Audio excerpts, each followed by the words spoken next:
ผลข้างเคียงที่อาจจะเกิดขึ้นจากไม่อยากคุมกำเนิดฉุกเฉินแมนอาจมีผลต่อห้องประจำเดือนเฮ็ดให้ประจำเดือนแก่ยาวหรือปั่นป่วนบางครั้งอาจมีเลือดประจำเดือนออกมาเป็นเวลา 2-3 วันหลังจากใช้ยาคุมกำเนิดฉุกเฉิน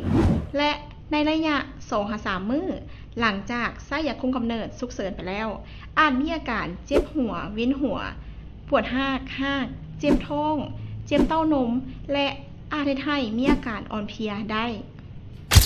วิธีการคุมกำเนิดมีหลากหลายเพียงแต่ทานเลือกใช้วิธีการที่เหมาะสมกับตัวทานและสุขภาพของทานที่สุดสำหรับข้อมูลเพิ่มเติมเกี่ยวกับวิธีการคุมกำเนิดผลข้างเคียง